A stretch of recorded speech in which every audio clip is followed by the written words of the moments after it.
Hey guys, this is Frozen Things Stews here, and welcome back to another video. And today, I'm going to be doing something special for all you animation lovers out there. With the recent release of Inside Out 2 and Elemental celebrating its 1 year anniversary, I decided that this would be a perfect time for me to do my top 10 favorite Pixar movies of all time list. Yeah, Pixar is definitely a studio that is something truly special, and it means to the world. And even me, I still love Pixar. Yes, I am more of a Walt Disney Animation Studios fan, but Pixar is still awesome.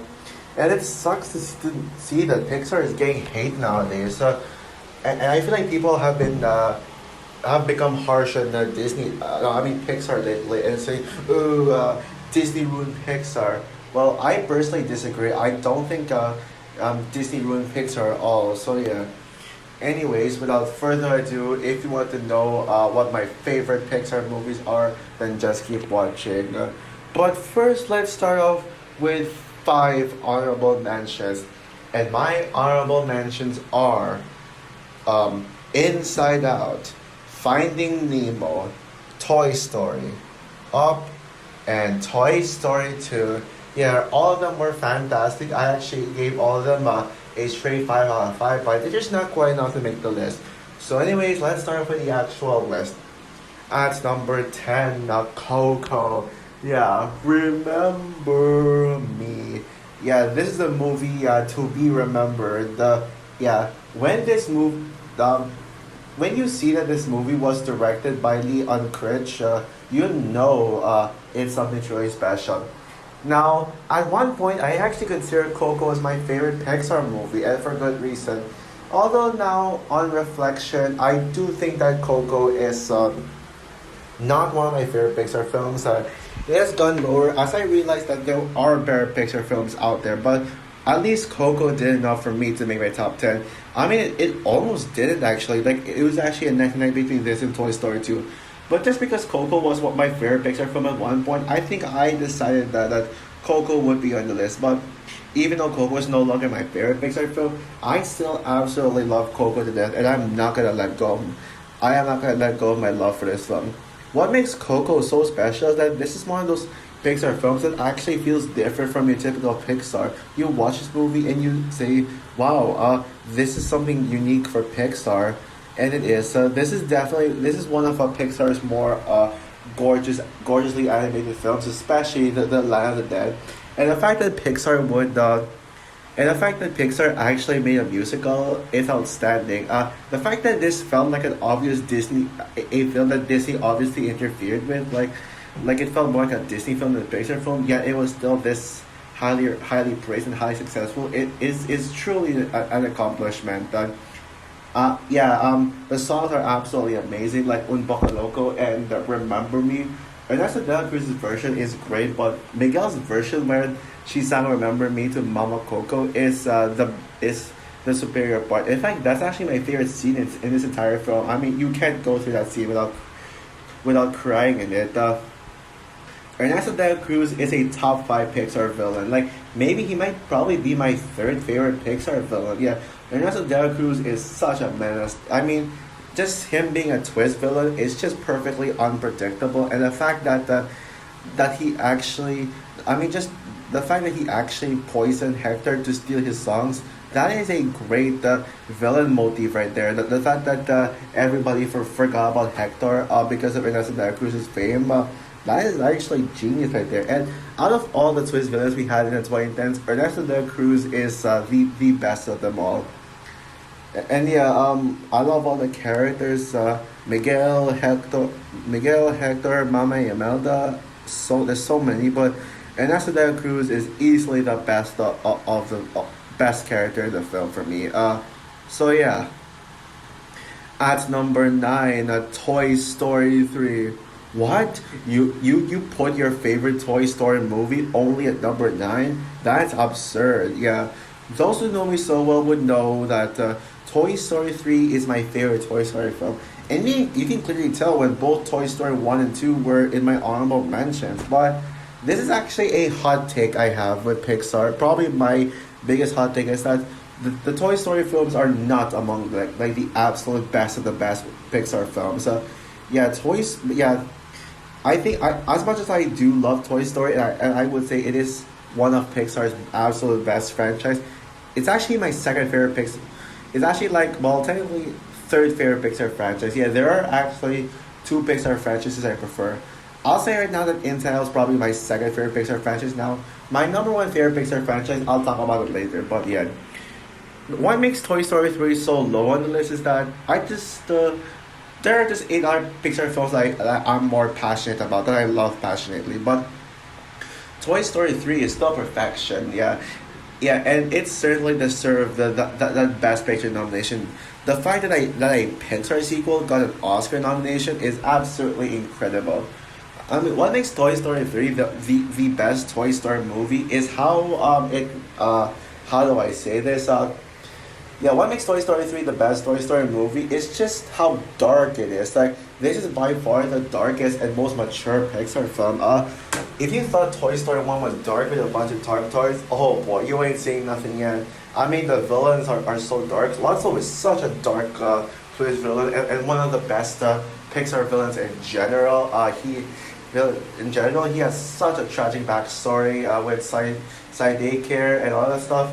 And of course, you got that scene with the toys about to burn alive. Wow, that is insane there.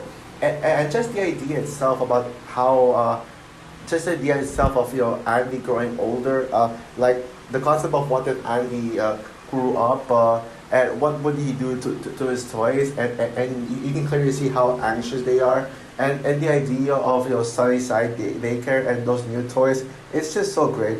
And even got that prison escape scene. It's really dark, and that monkey scared me as a kid. In fact, every time I rewatch Toy Story 3 as a kid, I literally fast forward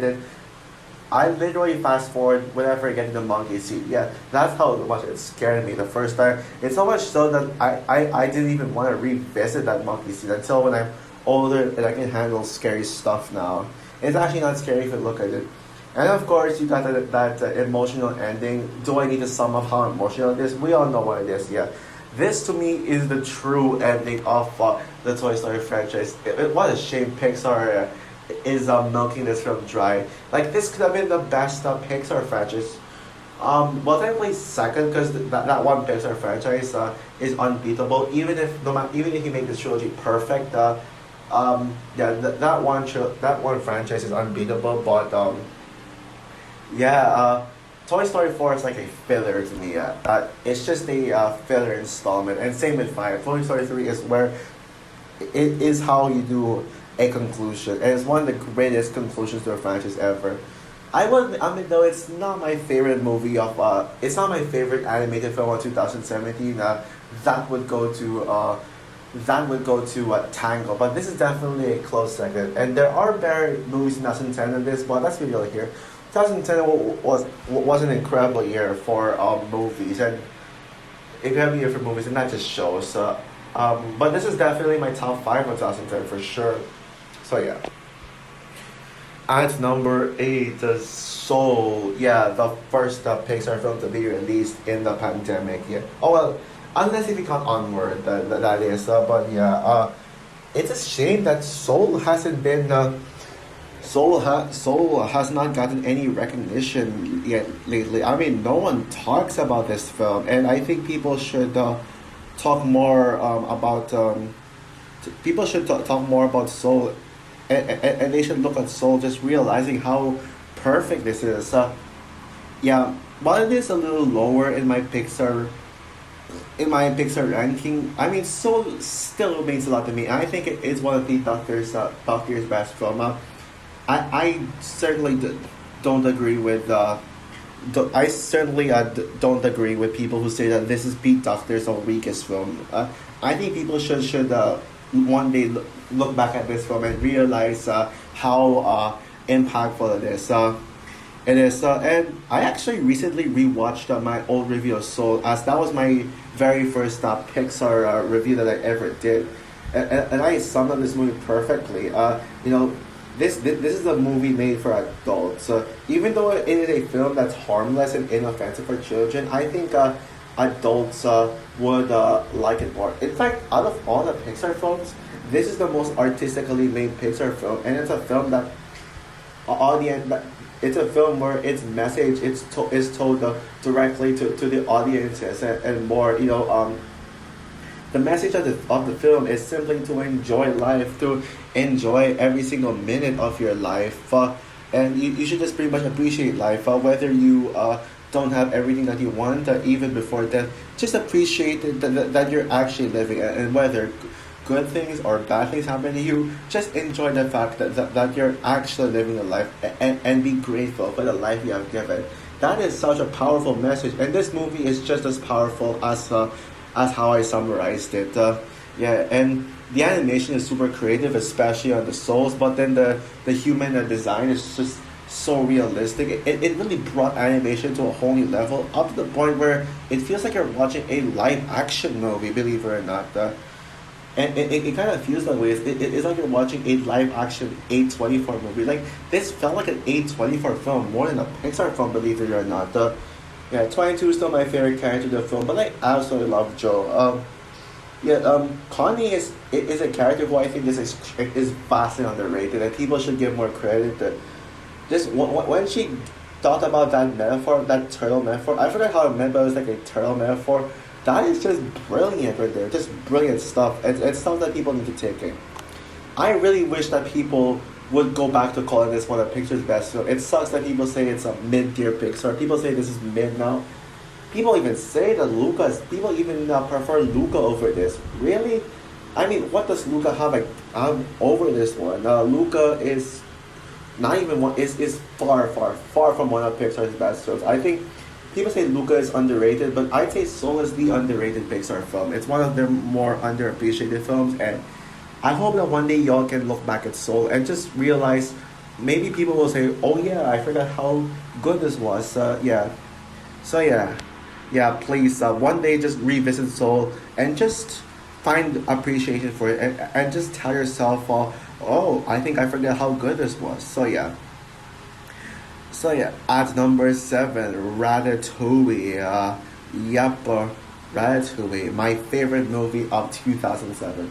Well, we'll see about that, because there is kind of I am actually starting to feel like 50-50 on this one. I feel like there could be another movie that is better than this one. No, not Enchanted. I don't think Enchanted was, because I didn't really think Enchanted was worthy of being my favorite movie of its respective year. I don't know, but maybe it's because just so I can call Disenchanted better than Enchanted. I don't know, but as of now, but Ratatouille is just temporarily my favorite movie 2007. But I just want but one day I probably should find out if this really is my favorite movie 2007, or if there's another 2007 movie I prefer over this. But regardless, Ratatouille is still a masterpiece, and it's just like Soul, another artistically made Pixar film. In fact, one thing that makes the movie so special is that this is the first Pixar film released under Disney. So by the time Disney bought Pixar, this was the first film that you can call a Disney Pixar film. Yeah, the previous Pixar films were independently made by Pixar, but this one is Disney, and literally their first Disney's first Pixar film is this bad boy right here. This absolute perfection of a film right here. It is one of the best written Pixar films. The script is so good, and even the message of how anybody can do anything, no matter what you are. And this film just represents it perfectly, because you literally got a small animal, like an animal that didn't cause diseases in real life, that actually taught that actually controls a human, to show his talent. Like, he's trying to hide his talent from the world. That's why he hid behind Chef Linguini's hat. And this movie's real message is actually to not be afraid to show your talents to the world, even if, no matter if you're small, no matter if you look weak, look, if your appearance looks weak and too weak to do it, don't hide your talent, show it. And yeah, the film is brisk paced. For an hour and 50 minutes long, you don't feel the runtime. You really do feel this movie, and you're just sucked into this movie from start to finish. All the red characters are amazing, and even the human characters too. With Linguini, Colette, and my personal favorite character in the film, Anton Ego. Yeah, yeah, that yeah. The final moments of this film is probably my personal favorite scene in the film. My favorite scene in the film is actually a tie between two scenes, but they're like kind of connected. But then there's like a bridge in the middle, like a bridge between this one scene and this other scene. So the first scene that I consider my favorite was when Linguini was eating ratatouille, being skeptical, and then it brought him back to his childhood when ratatouille was his favorite food, and then and there's like this memory shown, and then Anton Ego just drops his pen and becomes obsessed. And then of course you got that scene with Anton Ego's infamous monologue where being a critic is easy, like something like that. Monologue about being a critic. As a film critic myself, I really resonate with that scene, and I think anybody can easily relate to that scene. It can resonate if you're a film critic like me. So yeah, this movie is just brilliant. Will I keep this as my favorite movie 2007? We'll see, but right now it is my favorite movie 2007 currently. So yeah, at number 6. Wow. So yeah, I actually never thought about putting Wally this high on my list, but I actually reflected on this one recently, and I actually realized, and I am actually going to rewatch this movie soon. But on reflection, I just realized, damn, this movie is actually even better than I remember. This actually deserves to be higher on my Pixar ranking. So it's at number 6. So this is one of those Pixar films that I feel like that many people would consider their favorite Pixar film. In fact, I feel like this is the most popular choice to be people's favorite Pixar film. Like, I thought it was the Toy Story films, but actually lately I've been hearing majorities like put this as their favorite Pixar film. Yeah, some say Ratatouille. Some say Ratatouille. Some say Up or Finding Nemo. But to me personally, it's Wall-E, and that's starting to become the majority, and I can totally see why. Wall-E is such a beautiful and gorgeous Pixar film. It is by far Pixar's most ambitious film yet. Yeah, that's actually one thing that stands that actually stands out from the rest of Pixar's catalog. It is their most ambitious film yet. It is just so big and so like glorious in scale, just so big. Like, and this is Pixar's riskiest film yet. And just like Ratatouille and Soul, this is another artistically made Pixar film. And you got the incredible opening 30 minutes of silence with no dialogue. It's just Wally on Earth, and then he discovering Eve and all that stuff. That is some brilliant stuff right there. Yeah, that is just genius. This whole idea of it, and but it gets better from there. I know there are people who say that the axiom scene, like this movie is only good because of the first 30 minutes where it's silent, but then it will get ruined by the axiom. I know there are people who call this movie overrated. I understand why. I know that they say it's boring and all that stuff. I mean, really, I never felt this movie being boring, whether it's the science scene or the axiom scene. I never felt boring at all. I never felt this movie was boring once. I was attached to this film from start to finish. And from start to finish. And you think this is Pixar's one of Pixar's most boring films? Well, have you seen Cars? Cars is far more boring than this film. At least this film had a normal runtime of 1 hour and 38 minutes. While I do wish it was longer, at least the film didn't feel like it was rushed by any means. Unlike Cars, which is just super slow paced. I don't talk about Cars a lot in my latest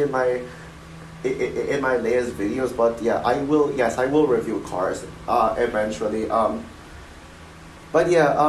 And I think that the axiom, I personally would beg to differ. The axiom scene is better than the Earth scene. So, in fact, the axiom is probably my favorite location in any Pixar film. Yes, even over Element City, even over the Mind and Inside Out, even over the Monsters World and Monsters Inc. The axiom is, like, if I were to choose a Pixar world that I would go to, it would definitely be the axiom. Just one, a gorgeous, like, place it is. Like I honestly would wish I lived there. Like I would honestly spend the rest of my life in an axiom. Like if the axiom was real, I would certainly go into that. And also, it got beautiful visuals. Like it felt like probably the best visuals of in the 2000s for Pixar. It doesn't even look like a 2000s animation. It looks like it feels more technologically advanced. I think that this was the game changer for animation back at its time when animation started to slowly evolve. This was the evolution of it all. And that scene with Wally and Eve floating in space, oh man, it really tugged my heartstrings. And even the climax is just epic. Although is a top tier Pixar villain, he may be just a steering wheel, but he sure is intimidating. And, and yeah, this movie has such a great representation on how a polluted Earth would look like if we don't take care of our planet. And that's just great, man. And also the songs are amazing. Like, put on your Sunday clothes and we're coming down to the ground. Yeah, so it's just wow. Now I would have easily put this in the top five. I am actually in debate right now on which one I should prefer, this or whatever I'm gonna put at number five. But ultimately, I decided that Wall-E's the number six, and my number five is the movie that's actually on par with Wall-E, but I actually prefer it slightly better. At number five, Monsters Inc. Yeah. I think there's no debate that Monsters Inc. would be in the number five. Even though I rewatched Wall-E and love it more, I honestly don't plan on changing my mind thinking about it. I think Monsters Inc. Rightfully deserves to be in my top five favorite, in my top five list, because Monsters Inc. was actually my favorite movie in my childhood. Some of my good internet friends knows this, but for those who don't know, yes, Monsters Inc. was my childhood movie. I know, yeah, I know some of my subscribers would just put their childhood movie as their favorite movie, and their reason for loving this movie will be it was a part of my childhood. I'm not that type of person, but yeah, Monsters Inc. But still, Monsters Inc. Certainly, yeah, Monsters Inc. Yeah, it certainly deserves us to still be praised. It still holds up, and yeah, this movie was just so special to me as a kid, and I feel like I want to rewatch this film now, and because this movie is just so rewatchable. Yeah, it's so energetic, it's so brisk paced, but I think what really stands out from the rest here is the world building. Man, the world building in this film is so it's just so amazing. Just seeing the whole concept of just how seeing this world of monsters where they work to harness scream to scare kids in order to get their screams, and their screams would power up Monster City. That's a brilliant concept. And then you got and then it shows what happens when you actually get caught. Your only job is to scare kids, but you shouldn't get caught. But what if the kid actually gives you attention and actually goes into your world? That is just something right there. And I was never bored throughout. The pacing, this is one of the fastest pacing. This is some of the fastest pacing I've seen in Pixar films. And even the second half, it's just non-stop tension throughout, non-stop running around, chasing, and all for a great meaning. And you got scenes that even terrify you, like that scream thingy, the scream machine thingy, that where you suck all the scream into a machine, and the thing that Randall used to boot, Mike Wazowski to boot, that is just wow. And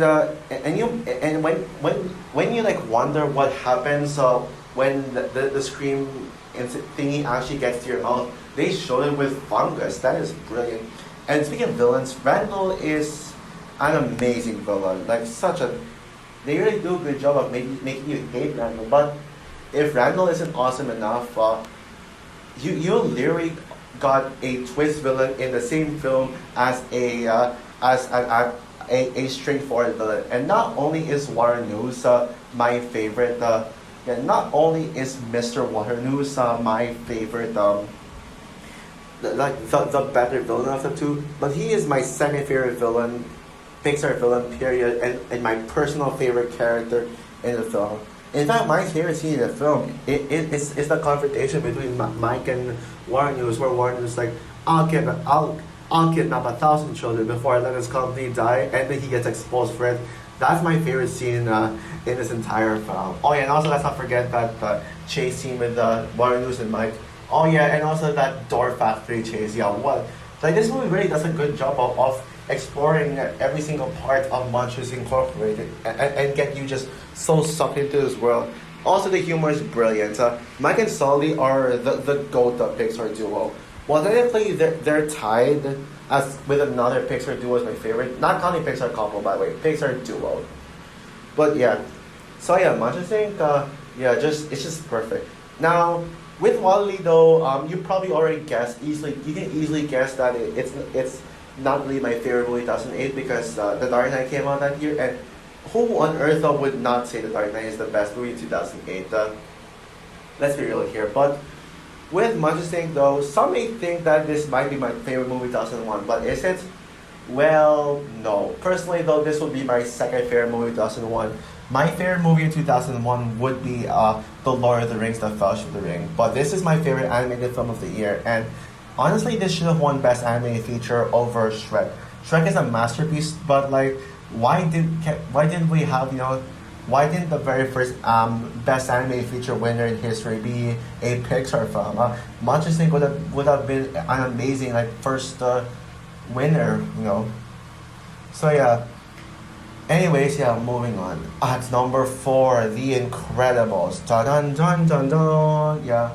Remember when I said that that I have a favorite Pixar franchise that I'll mention later, and it's not Toy Story or Inside Out. I said that Inside Out is actually my second favorite Pixar franchise now. My favorite Pixar franchise is actually The Incredibles. You haven't seen The Incredibles 2 yet in the list, but spoiler alert, yes, The Incredibles 2 will be on here. But yeah, Incredibles is the go-to Pixar franchise, and I highly doubt anything will top it. In fact, Incredibles 3 Incredibles 3 is actually my most anticipated Pixar movie, hands down. I am begging for Incredibles 3, but yeah, don't have much to add about The Incredibles. I'm going to go through this as quickly as possible on why this movie is just such a masterpiece. So yeah, as a superhero film, this movie is epic. It has like some of the greatest fight scenes in an animated film. The Parr family is one of the greatest families ever. Syndrome is the best Pixar villain. Him and Mirage are tied as my favorite character in this film. Mirage is my second Pixar crush. Not Pixar, but second Incredibles crush. The stakes are high. The pacing is perfect. The characters are amazing, and this. But at its core, it's actually a deep family story about midlife crisis and how it happens when you have to sacrifice what you love and how it will affect you. The movie depicts on how superheroes being illegal actually affected Bob's life. It's just it feels like an artistically made film, but with something that everyone can love. Yeah, I wish that this was my childhood favorite. One of my childhood favorites, but I'd be lying if I say this was, because I didn't really go back to this film a lot, but I just knew about it. The Incredibles, number 4, yeah, and yes, this is the best anime film thus far, by the way. Sorry, Shrek, dude. At number 3, Incredibles 2. Okay, now we're getting personal here.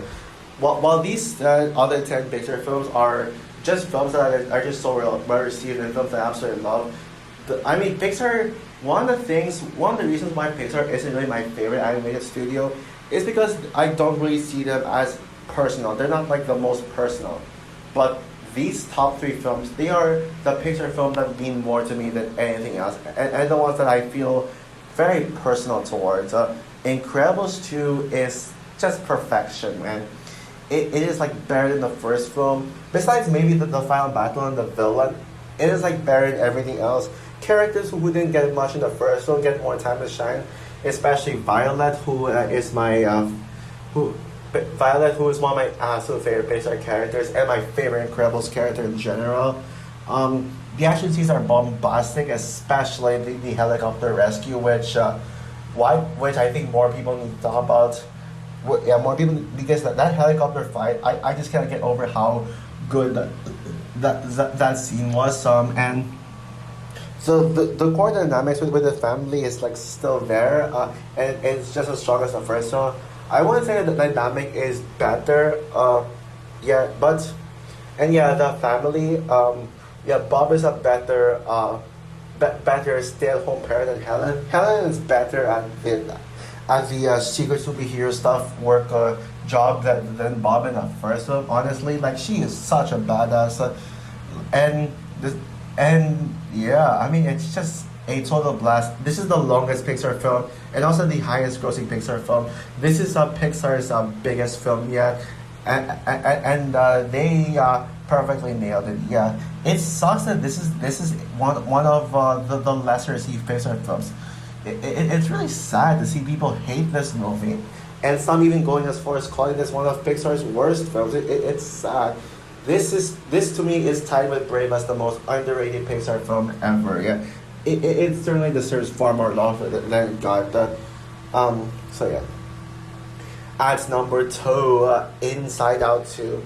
Yeah, a film that still is in me, and it's still in my mind, stuck with me until now. Mainly, yeah, this is the latest Pixar film, and this is the film that does everything, and I mean everything, better than the original itself. Yeah, it sucks that people are calling this weaker inferior than the original, but I disagree. I mean, maybe it's fine unless if you give this one a massively positive review. That's all I need.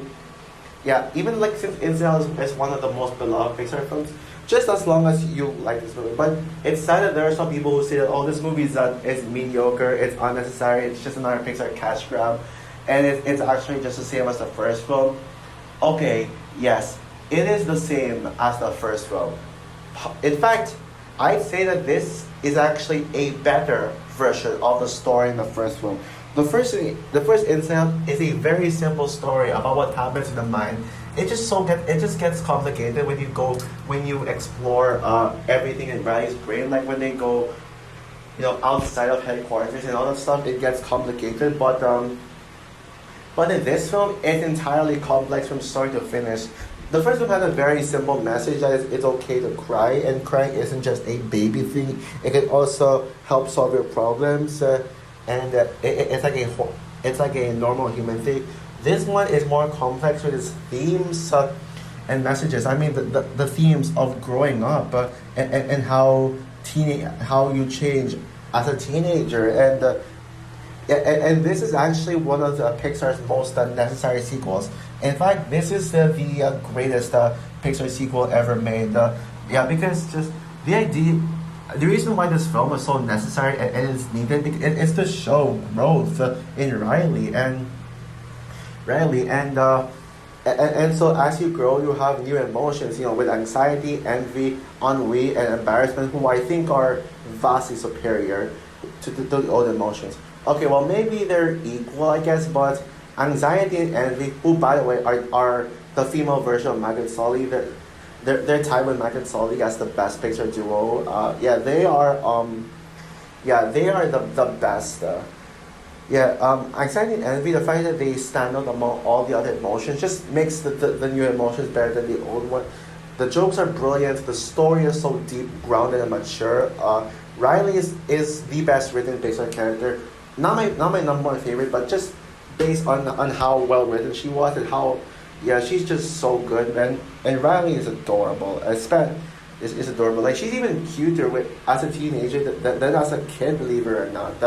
And also there's like two things there's like a few things that I want to mention. Two aspects from my initial review that I want to mention. I don't want to take too much time with this film. I said almost everything that needed to be said with both my review and also my comment below talking about the things I forgot to mention, but there's two other things that came to mind that I want to mention that I haven't yet. First off, the way that these emotions evolve, just as the old emotions evolve just as much as Riley, is just clever. Like for example, take joy and anger for example. Now, remember like that clip? I posted a clip about this with on my channel with Joy being delusional and all that stuff. Yeah. Now, my favorite scenes in the film are actually Riley scenes, like Riley's panic attack being my personal favorite, and also Riley painting her hair red. But out of all the scenes with the emotions, this is like Riley, Joy being delusional scene is actually my favorite one. I mean, that scene with Joy getting angry is just hysterical. And probably my favorite moment of Joy, like delusional. Oh, of course I'm delusional. Do you know how hard it is to stay positive all the time? But all you folks do is complain, complain. Yeah, like it was actually really nice to see Joy getting angry and knowing, and this actually shows character for the emotion, because Joy is not just Joy's role is just to make Riley happy, but that doesn't mean she's happy all the time. She can feel other things. And then we got anger, who literally an angry emotion, who literally like convinces Joy, and he influenced Joy to go back to being positive. He gives Joy some advices on how to be Joy, and I love that. That is brilliant. And another thing I want to point out is actually what the real message of the film is. I actually didn't really tell you what the real message of this film is. So it comes from a line in this film when Joy says, maybe insanity is right. Maybe when you grow older, there's less joy in you.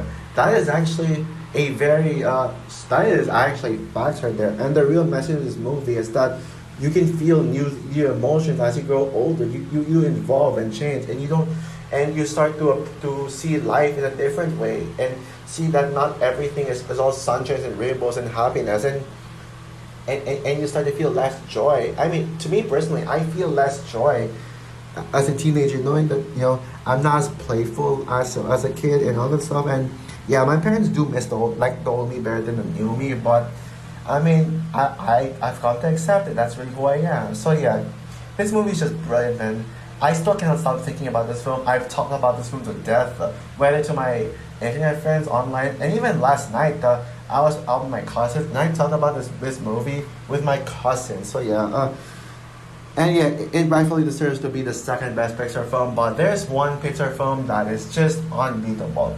And my number one favorite Pixar film of all time is Elemental.